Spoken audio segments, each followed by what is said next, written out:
Bonjour. Le Sahel est une région magnifique et importante à divers égards. Les aspects humains et culturels, mais aussi les questions de lutte contre la pauvreté, d'impact du changement climatique, de stabilisation régionale au cœur de l'Afrique, de migration, de ressources naturelles et bien d'autres. Dans cet épisode, nous parlerons du Sahel central, composé du Mali, du Burkina Faso et du Niger. On remarque que dans les pays du Sahel, maintenant alliés de la Russie via ses groupes mercenaires, les mouvances terroristes gardent toute leur influence et la démocratie semble être mise entre parenthèses, ce qui pose plusieurs questions. Est-ce que les régimes du Sahel suivent la vague d'autoritarisme actuelle? Est-ce que ce mouvement de redéfinition des alliances est une réaction au néocolonialisme? Et surtout, qu'en pensent les populations locales? Alors, c'est de tout cela que nous allons parler aujourd'hui. J'ai voulu approfondir ce thème avec un ami et ancien collègue qui travaille actuellement au Niger et a longtemps vécu et travaillé en Afrique de l'Ouest. Tengande François Niada est un expert dans le domaine de l'éducation. Il a accepté de vous décrire son travail, de partager ses observations et sa lecture de la situation. Il est suisse et burkinabé et travaille depuis presque 30 ans pour diverses ONG, organisations multilatérales et maintenant pour la coopération suisse. J'ai saisi l'occasion de lui poser quelques questions sur l'actualité du Sahel et sur son activité dans le domaine de l'éducation. Bonjour Tengande, merci d'être là. Pour commencer, est-ce que tu peux nous décrire l'ampleur de la crise, que ce soit sociale, politique, sécuritaire, économique dans le Sahel aujourd'hui, et quelles tendances observes-tu? Oui, bonjour Julien, merci beaucoup pour l'invitation et l'opportunité que tu me donnes de parler de la situation de crise au Sahel. Je suis actuellement en poste au Niger et je suis par conséquent très proche de cette situation de crise. Oui, la crise au Sahel, elle a quand même commencé pratiquement depuis les années 2010 et perdure jusqu'à présent. Elle s'explique évidemment par différents facteurs. Certains parlent de l'impact de la crise en Libye, qui est de l'assassinat de Kadhafi, qui a occasionné une dispersion de l'armée libyenne, des armes, qui ont conduit à l'invasion du Mali, et c'est de là que ça s'est beaucoup propagé. Mais il faut dire aussi que cette crise doit remonter à la période post-coloniale, compte tenu du fait que il y a certains engagements vis-à-vis des populations qui n'ont pas été tenus dans certaines parties de ces pays qui sont concernés, parce que l'offre éducative et de formation n'a pas toujours concerné toutes les populations. Quand je prends le cas du Burkina que je connais bien, du Mali aussi, les populations mobiles n'ont pas toujours eu accès à une offre éducative de qualité, ni à une offre de formation répondant à leur mode de vie, à leurs besoins. Donc, le système éducatif qui est d'un modèle sédentaire met de côté des populations. Et la crise a surtout frappé dans ces régions-là parce que c'est des régions qui ont été plus ou moins laissées pour compte ou insuffisamment prises en compte dans les politiques de développement. Donc voilà en gros ce qui, de mon point de vue, explique la crise. Et évidemment, lorsque l'État laisse un espace, il y a d'autres unités, d'autres personnes qui essaient de l'occuper. Et la déconfiture de la Libye et l'invasion du Mali avec tous les militaires ou les hommes armés qui étaient en Libye a facilité aussi des offres des offres pour vis-à-vis de ces populations, leur disant bon ben voilà, l'État n'a pas répondu à vos besoins, nous sommes là. Et lorsqu'on remonte au niveau international, on voit que ça coïncide aussi avec la comment je vais dire, la dispersion des mouvements islamistes depuis la guerre depuis la guerre en Irak et en Syrie, et qui ont facilité une dispersion de ces mouvements terroristes-là qui, aujourd'hui, ont trouvé des espaces parce que l'État islamique veut absolument un espace. Et c'est dans les zones fragilisées qu'ils trouvent des répondants parce qu'ils prétendent répondre aux besoins de ces populations-là avec des offres mirobolantes, donc qui font que on a les populations qui sont laissées pour compte adhèrent plus facilement à ces offres-là. Et dans ces pays du Sahel, c'est les populations, comme je disais, mobiles. C'est en général les populations Peuls à la base qui ont été beaucoup concernées, malheureusement, parce que beaucoup ont adhéré, ont cru que, oui, avec ces offres terroristes, ils pourraient donc enfin avoir une certaine voix. Donc voilà en gros une explication de cette crise qui est devenue multidimensionnelle de nos jours. Merci. Alors justement, tu mentionnes l'éducation. Et est-ce que tu peux expliquer dans ce contexte concrètement en quoi consiste ton travail justement sur le thème de l'éducation et dans quel pays tu es actif? J'ai principalement travaillé dans le développement d'offres éducatives pour des populations justement laissées pour compte. Qu'est-ce qu'on dit laissées pour compte? Les systèmes éducatifs hérités de la colonisation n'offraient pas d'alternative. Donc, on a un système linéaire et avec des possibilités d'être exclu en cours de processus, sans offre alternative de rattrapage pour revenir dans un système ou encore avoir la possibilité de s'orienter dans une autre filière parce qu'on a des compétences à ce niveau-là. Vous voyez un enfant qui entre à l'école, voilà, dès la première année, il peut être exclu parce qu'il n'a pas atteint un seuil fixé. Il peut être exclu à la deuxième, à la troisième, à la quatrième année. Et il n'y a rien qui est offert donc pour ce jeune-là pour revenir dans le système ou pour trouver une autre possibilité d'éducation et de formation.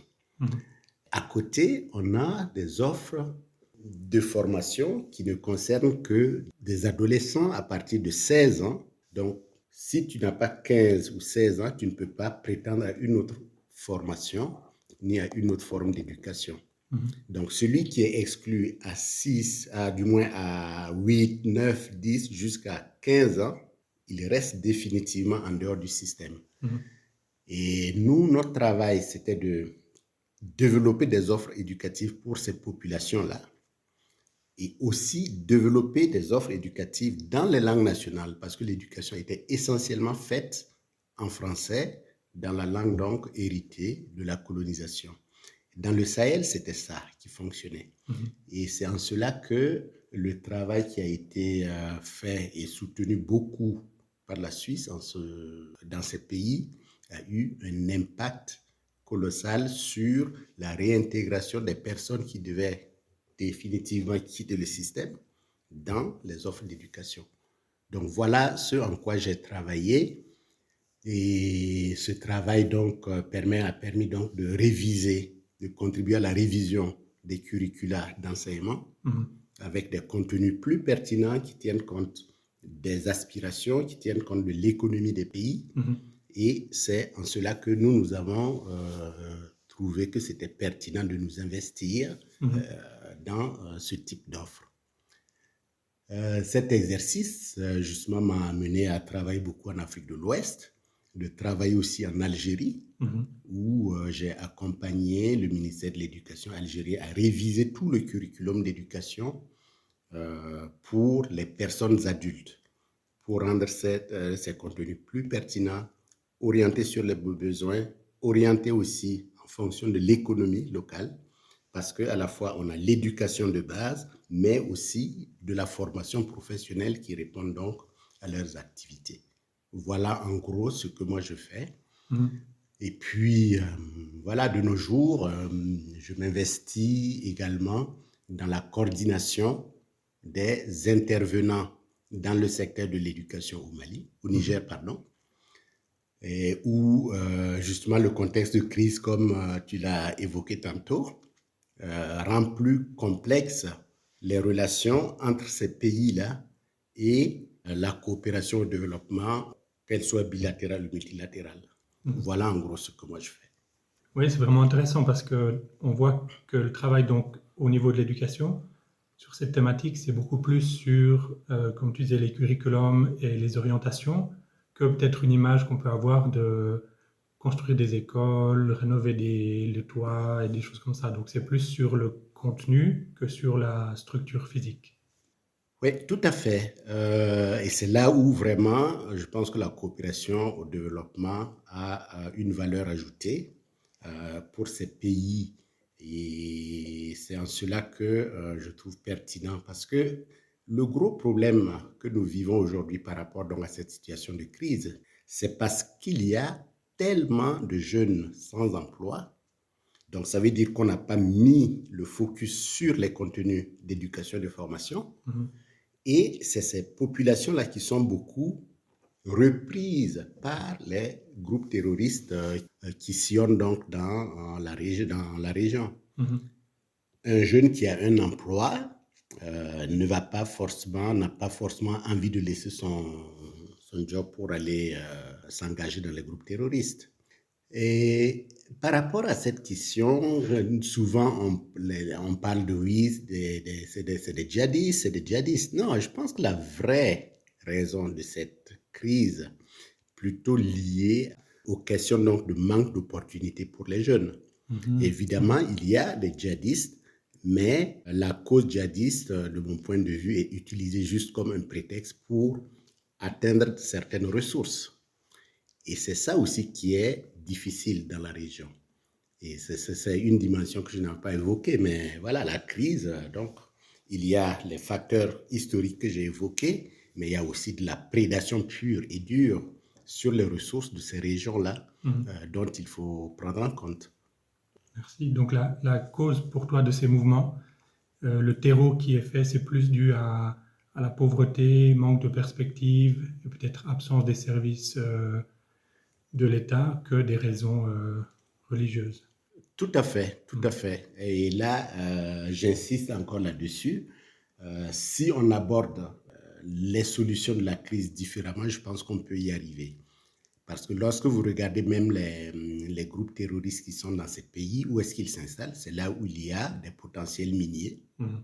Donc, c'est là où ils s'approvisionnent. Parce que, évidemment, il y a des études qui montrent une sorte de traçabilité, donc, de ces ressources qui sont pillées. Et puis, ben oui, on se rend compte que, en fait, le djihadisme est utilisé comme prétexte. C'est vraiment de la prédation pure et dure. Mhm. Et dans un pays où il n'y a pas de possibilité, il n'y a pas d'opportunité de s'épanouir, d'aller plus loin, évidemment, ben oui, les gens seront réceptifs par rapport à ce type de discours. Oui. Et je pense qu'il faut aussi prendre en compte le fait que dans ces pays, les politiques de développement endogènes n'ont pas toujours été aussi, je dirais, n'ont pas toujours répondu aux besoins parce que, bon, il ne faut pas oublier, moi je pense qu'il ne faut pas passer sous silence la corruption qui existe aussi Mhm. et qui fait que là où les ressources doivent être investies, ben, elles n'y sont pas toujours. Ouais. Et ça, c'est des éléments, évidemment, qu'il faut prendre en compte. La corruption, elle existe partout, mais elle fait beaucoup plus mal dans ces pays qu'ailleurs. Parce que c'est des pays qui sont déjà pauvres, c'est des pays, enfin, qui sont pauvres, comme on le dit, mais qui ont des ressources. Donc, ça veut dire que ces ressources-là, si elles sont utilisées judicieusement dans le pays, ça devrait aller. Ouais. Et il ne faut pas non plus passer sous silence le fait donc des relations commerciales déséquilibrées avec l'Occident, avec les autres pays partenaires, Mhm. et qui font que justement c'est difficile pour ces pays de pouvoir se développer parce qu'elles ne bénéficient pas à 100% des ressources dont elles disposent. Et donc, est-ce que tu pourrais partager avec nous peut-être un moment marquant de ton travail ou un projet que tu as trouvé particulièrement bénéfique ou qui a bien fonctionné?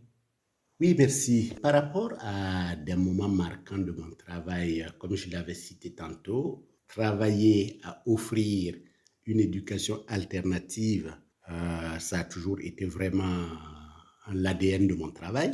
Et nous avons, dans le cas du Burkina par exemple, contribué à adapter une approche éducative inspirée des théories de Paulo Freire, qui est un penseur brésilien socialiste, Mhm.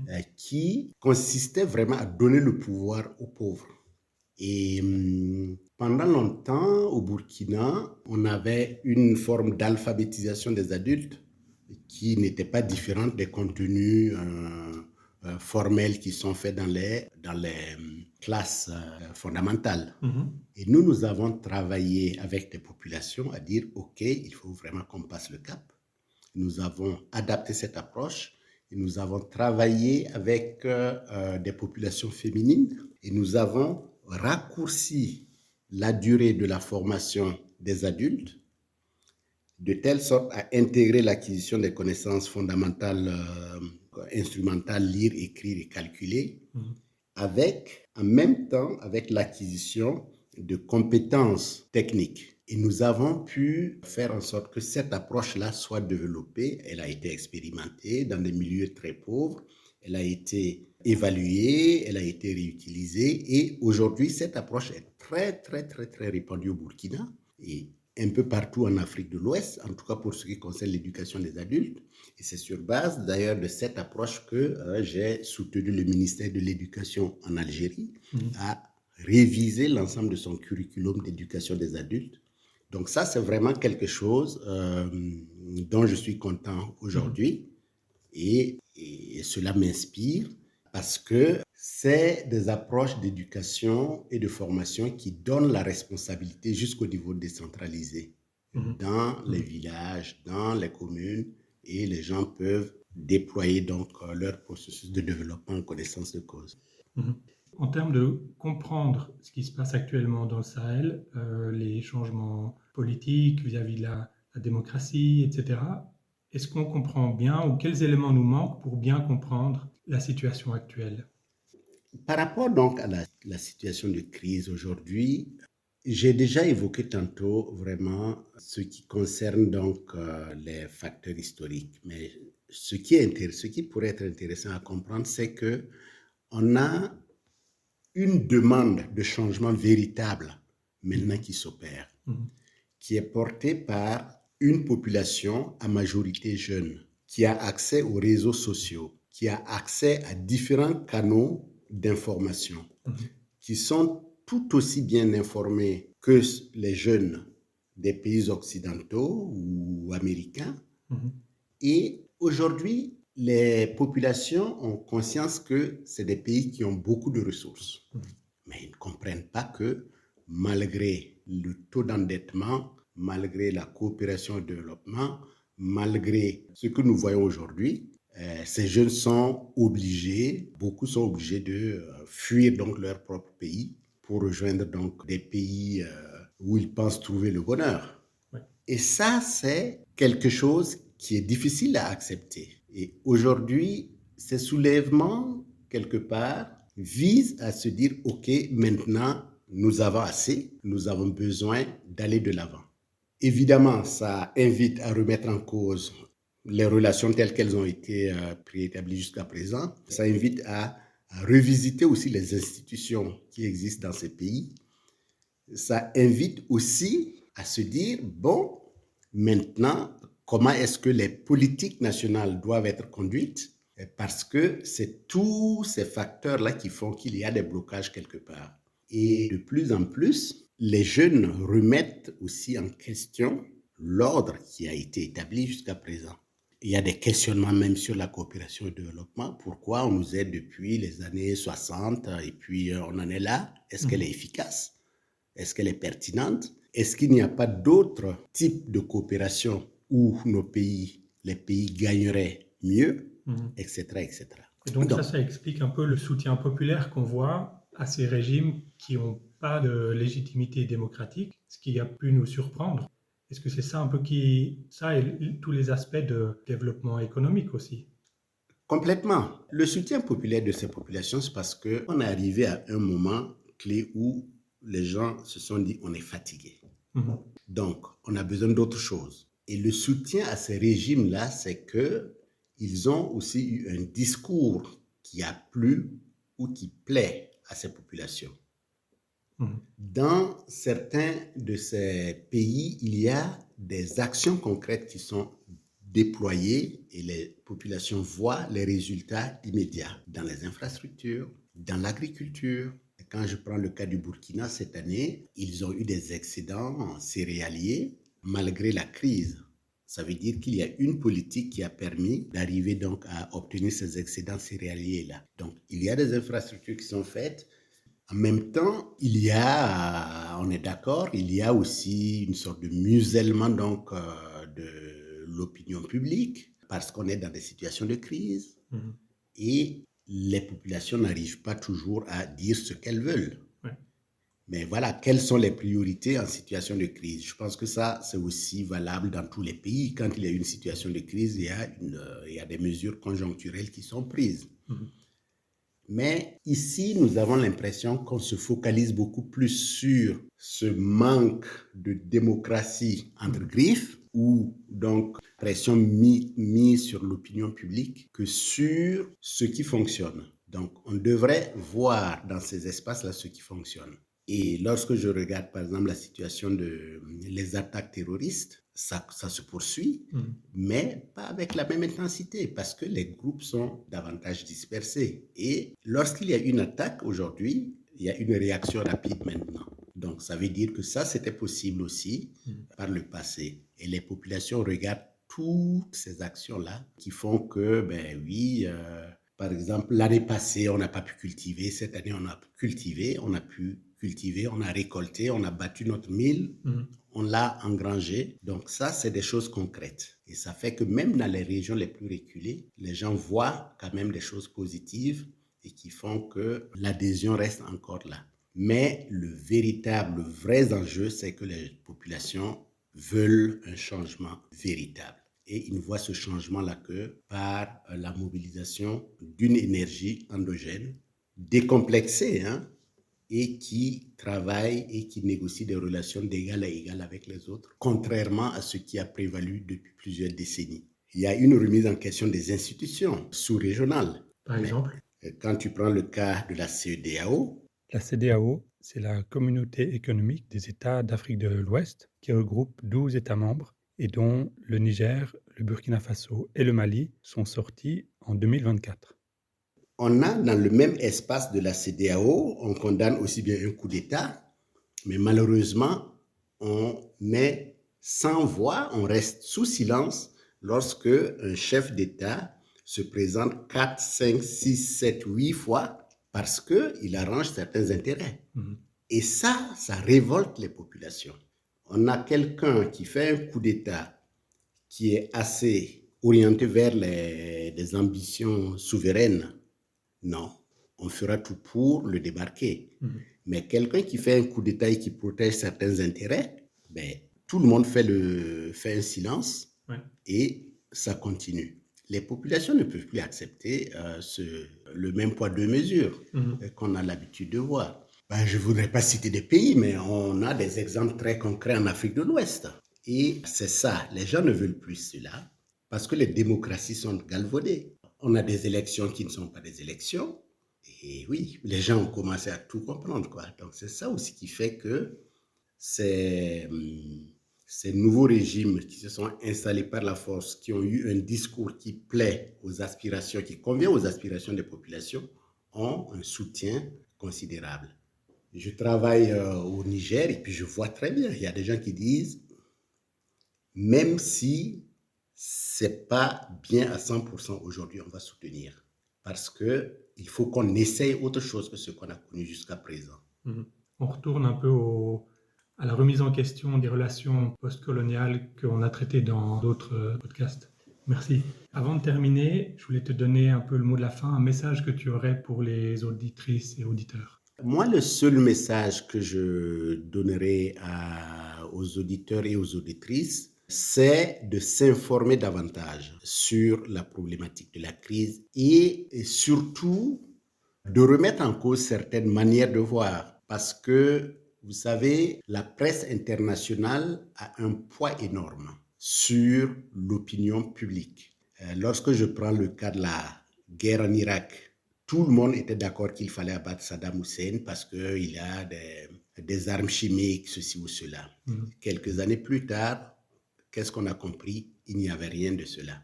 La crise en Libye. Kadhafi a été abattu, tout le monde a applaudi parce que la presse internationale a donné vraiment une information qui consistait à culpabiliser le régime libyen. Et personne n'a parlé du fait que dans ce pays, par exemple, il y avait une politique sociale très intéressante, qu'au niveau de la santé, la couverture de santé était très intéressante, qu'en matière d'éducation, il y avait un accès à une éducation de qualité, etc., etc. On assiste à la même chose pour les pays sahéliens. Donc, c'est de faire quand même attention et de chercher à s'informer davantage. Parce que les dynamiques qui se passent dans ces pays, on est dans une logique où les populations se disent maintenant, nous sommes fatigués, nous avons besoin d'avancer. S'il faut remettre en question les modes de coopération, il faut le faire, mais il faut que nos pays avancent parce que les pays ont des ressources. Et ça, ce discours-là, l'analyse, la perspective historique telle que je l'ai développée dans notre entretien n'est pas connue. Parce que autant on donne une information biaisée aux populations de ces pays, autant on donne aussi une information biaisée aux populations des pays occidentaux et des autres. Donc, en fait, toutes les populations sont prises au piège par les politiques. Et c'est ça qu'il faut vraiment davantage remettre en question et pour que la véritable information soit donnée.